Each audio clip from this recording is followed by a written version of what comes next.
신율의 뉴스 정면 승부 2부 시작합니다. 제가 늘 드리는 말씀이지만 샵 0945로 여러분들의 의견 기타 없이 보내주십시오. 저희가 방송에서 여러분의 의견 충분히 반영을 하겠습니다.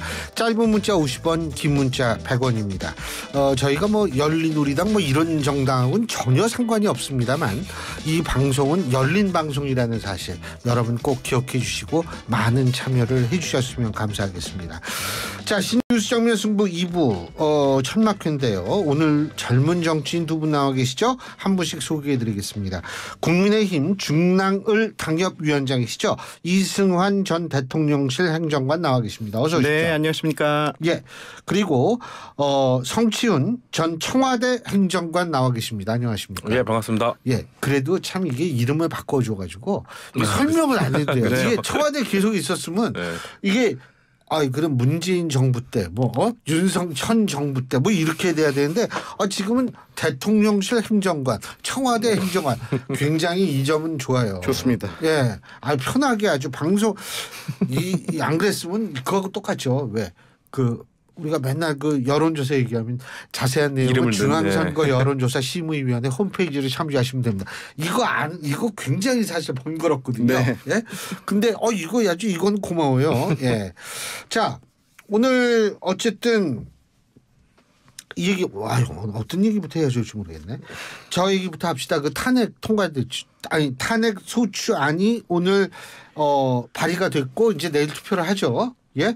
네. 근데 민주당 굉장히 바빴나 봐요. 급하고. 예? 네, 뭐 절차적으로 좀 뭐 부족한 면이 있었던 것 같아요. 네. 방송통신위원장을 검찰청법 위반으로 탄핵을 한다라고 맨 처음에 해가지고 그것도 철회했죠. 뭐 내용에 집중을 해야 되는데 좀 불필요한 논란을 만들어낸 거는 민주당의 실수라고 생각합니다. 민주당이 그런 부분을 좀 더 꼼꼼히 체크해서 이런 탄핵의 내용에 집중할 수 있도록 했어야 되는데 그걸 못한 부분이 있고요. 근데 저는 지금 여당이 극렬하게 반대하고 있는데 근데 지금 야당의 입장은 충분히 다퉈볼 여지가 있다라는 주장을 계속하고 있는 겁니다. 근데 지금 사실 이동관 방통위원장뿐만 아니라 지금 두 명의 검사 처음에 얘기했을 때 아무런 건덕지도 없지 않냐라고 주장을 했지만 막상 그 이후에 지금 추진되고 있는 검찰의 움직임을 보면 이정석 검사 지금 뭐 범죄 경력 조회 정황 포착 이런 내용들 나오고 있거든요. 충분히 다퉈볼 여지가 있다라는 생각으로 이동관 위원장에 대해서도 민주당은 탄핵을 다시 지금 발의하고 추진을 하고 있는 것이고요. 사실 근데 지금 한국 제도가 지금 탄핵에 대해서 헌법에서 절차적인 내용만 들어가 있지 어느 정도 법률 위반, 헌법 위반인지가 참 제도적으로 구비가 안 돼 있는 상황이지 않습니까? 근데 대통령 탄핵에 대해서는 이제 두 번의 탄핵 소추 이후에 심판을 거치면서 헌법재판소에서 중대한 중요성이 더 높은 위반이 있어야 된다라는 좀 헌법재판소 판결이 있긴 했지만 이 국무위원들에 대해서는 이 제도적으로 아직 좀 미비가 되고 있기 때문에 전 이런 민주당의 이런 탄핵 절차를 거치면서 국무위원들이 법률 위반 여지가 있을 때 소지가 좀 보일 때 어떻게 이걸 판단하고 결정할 것인가를 헌법재판소의 판결이 쌓여가면서 자리를 잡을 거라고 저는 생각하고 있습니다. 국회의원은 음주운전하면 탄핵받아야 되는 거 아니에요? 그런 논리를? 저는 네? 그런 논리를 좀 도덕적 수준을 높여야 된다고 생각합니다. 네. 글쎄. 네. 예. 민주당의 지금 탄핵 남발은 가질 수 없다면 부셔버리겠다라고 하는 겁니다. 특히 이동관 위원장에 대한 탄핵은 지금 이제 취임한 지 3-4개월밖에 안 된 위원장이 뭘 얼마나 했겠습니까? 그리고 위원도 지금 둘밖에 없는데 그런 상황에서 이 방송통신의 중립성을 위반했다라고 탄핵한다는 거는 이거는 우리가 방송장악 못할 바에는 아예 그냥 부셔버리겠다는 심보이고 검사 탄핵 역시 마찬가지입니다. 이정석 검사 잘못한 거 있으면은 징계 받아야죠. 이게 탄핵받을 사유입니까? 저는 이 부분도 징계가 아니고 네. 예를 들면 공수처 수사 같은 거 해가지고 네 맞습니다. 범법이 있으면은 그거 아마 제가 알기로는 국가공무원법 위반이면 당연히 그거 박탈당해요. 네, 그럼요. 네. 예, 그 정도로 가면 되는 거지. 이거를 가지고 탄핵으로 정치적으로 압박하는 거는 저는 이건 무리가 있다고 생각하고요. 그리고 지금 이 탄핵안 지금 처음에 나온 게 아니잖아요. 지난번에 먼저 냈다가 필리버스터에 우리 당의 필리버스터 전략에 휘말려가지고 결국은 철회했다가 다시 냈는데 다시 낸 것도 컨트롤 CV 붙여넣겠는데 이것 또한 탄핵 사유를 잘못 넣어가지고 다시 내는 이 상황을 보면서 민주당이 너무 조급하구나. 근데 이것도 오늘 탄핵안 보니까 고민정 의원 등 168인이잖아요. 고민정 의원이 대표 발의했는데 올 초에 무슨 일이 있었냐면 고민정 의원이 KBS 수신료 분리징수에 항의하기 위해서 용산 대통령실 앞에 왔어요. 앞에 와서 항의 서한 전달한다고 받아가라고 아침부터 대통령실을 달달 볶았습니다. 그래서 전희경 비서관하고 저희 정무실에서 받으러 나가서 엄중하게 그 탄핵하는 항의 서한을 받아왔거든요. 받아와서 사무실 와서 열어보니까 백지였습니다. 근데 이 백지를 한 거 가지고 나중에 먼저 그 고민정 의원실에 알려줬더니 실무진 실수인 것 같다. 다시 갖다 주겠다. 하고 가서 다시 받았더니 그 앞에서 읽은 항의 서한 그 내용을 그대로 그냥 출력한 거 한 페이지짜리가 들어 있었어요. 이렇게 제대로 된 행정 하나 제대로 못하면서 무슨 국가적 근간을 흔들 수 있는 국무위원을 탄핵하겠다고 하는지 저는 이해가 되지 않고요. 그리고 나서 고민정 의원이 뭐라고 했냐면 백지 서한 보낸 거 잘 됐다라고 했어요. 왜 잘 됐냐고 기자들이 물어보니까 우리가 그냥 항의 서한만 줬다면은 기사가 한 개만 나올 거 백지 줘가지고 5번 나오지 않았냐. 5배 효과 거뒀다라고 하는데 이렇게 엄중한 국가적 사항을 대하면서 그냥 쇼맨십으로 보여주게 하고 자기 이름값 높이고 언론 노출 빈도만 신경 쓰는 거는 국회의원 정치인이 할 일이 아닙니다. 네. 한 말씀만 드리면 제가 공교롭게 요 방송 직전에 나왔을 때가 그 필리버스터 취소한 날 제가 방송 나왔었거든요.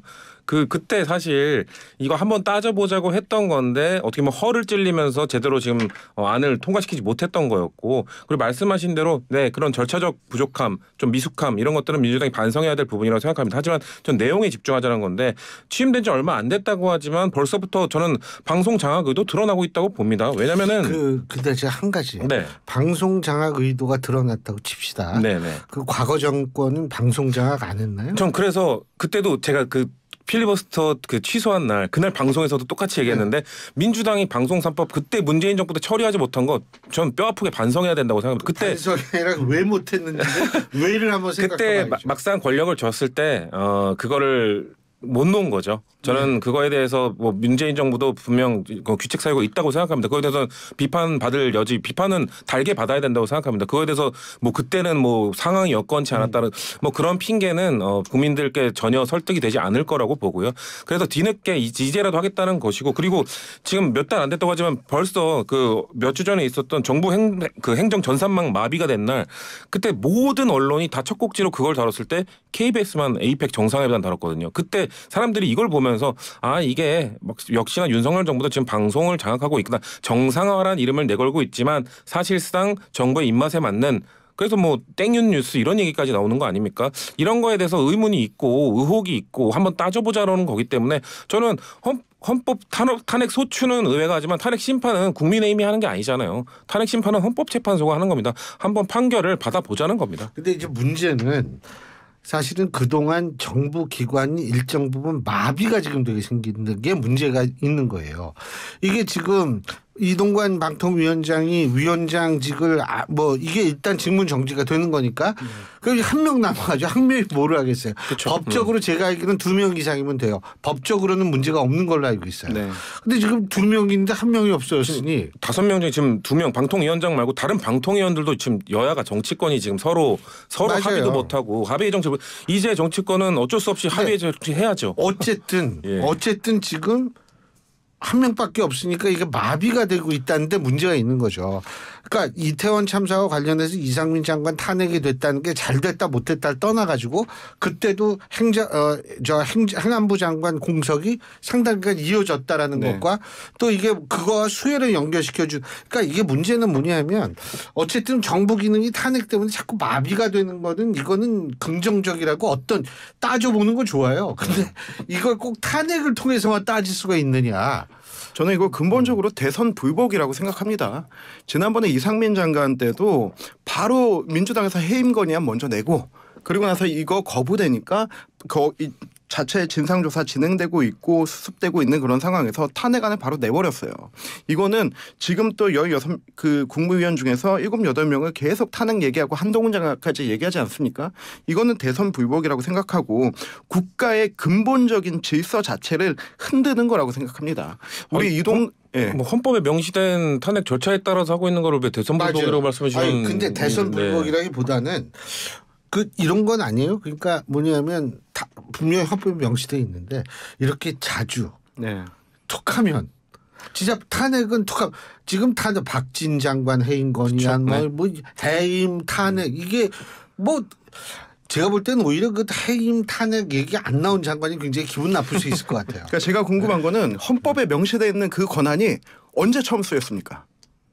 과거에도 많이 쓰였었죠. 근데 통과된 사례가 이제 최근 정부 들어서 오는 것이고, 근데 저는 정치의 실종 이상민 때문에 장관이 처음이잖아요. 저는 정치 실종 때문이라고 봅니다. 왜냐하면 정치가 사라졌기 때문이에요. 왜냐하면 이전까지는 이 정도 상황, 이 정도 국무위원에 대한 비판 여론이 있으면 정치권이 적당히 그래도 협의를 하면서 국무위원 뭐 여러 명에 대한 비판이 있으면 한 명 정도 개각을 하면서 또 그러면 비판하던 야당은 또 물러나고 이런 정치적 합의가 있었는데 이제 정치가 다 실종돼 버렸어요. 서로 비판을 하면 비판을 하면서 또 그냥 듣지도 않고 그러다 보니 야당이 할 수 있는 카드는 이제 탄핵밖에 없고 저는 이 제도적 아까 그 교수님께서 말씀하신 이 탄핵의 그런 권한 대행은 어떻게 할 것인가 이 그 직무 공백이 생겼을 때 이것도 제도적으로 한국에서는 아직 미비되어 있거든요. 이거에 대한 논의도 같이 병행되어야 말씀하신 그 단점들을 좀 보완할 수 있지 않나 그런 생각하고 있습니다. 자 조금 이제 화제를 바꿔서 이뇨한 위원장 공관위원장 얘기 저 아침에 깜짝 놀랐어요.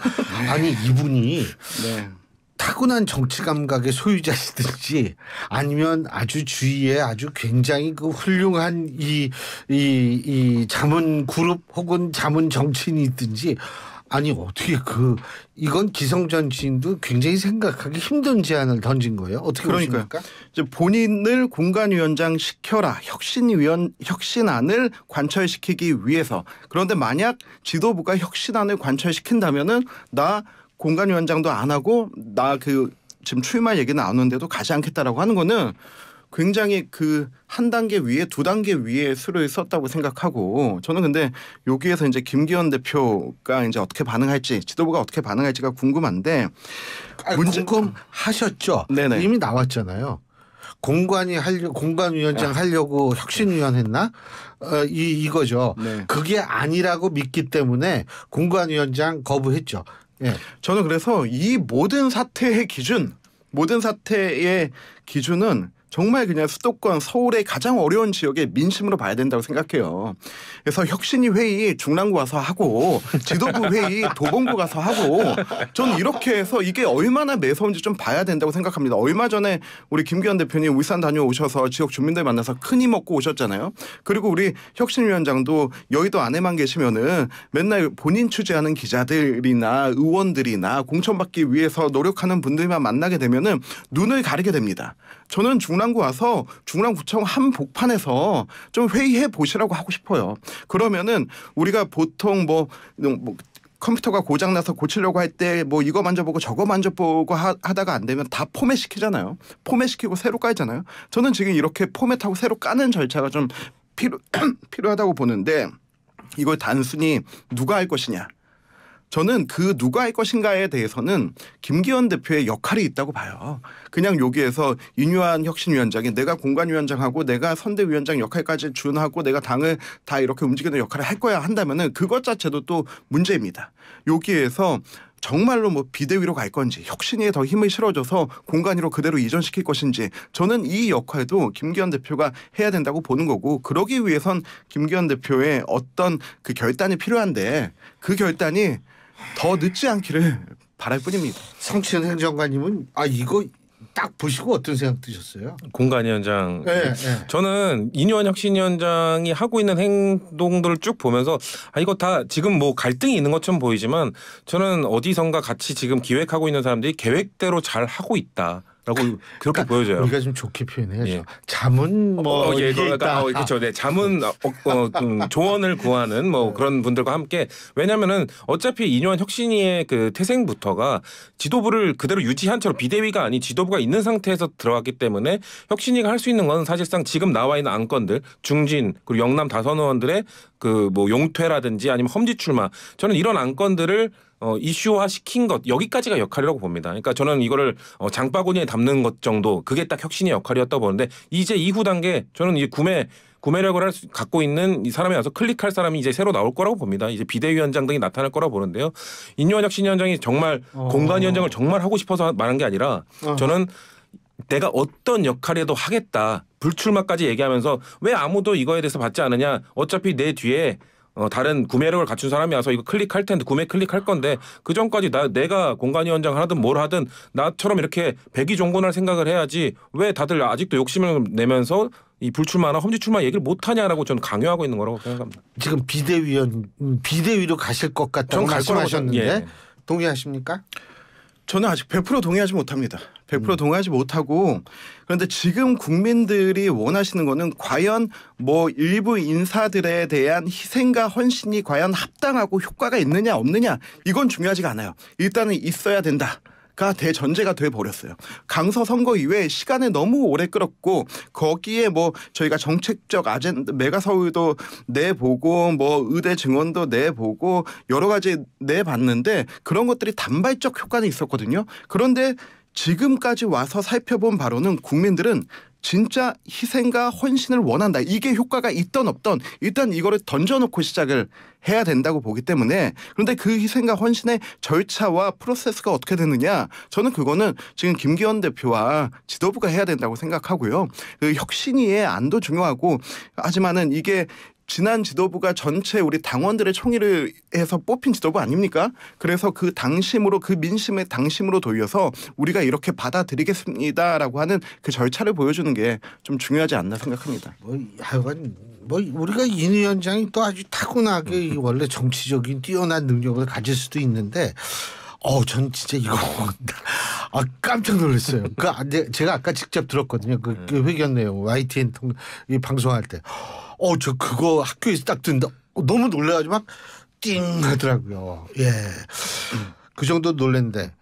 간단하게 제가 성춘 행정관님께 여쭤보는 게 이낙연 전 대표 어떻게 당 만듭니까? 간단하게 말씀해 주시죠.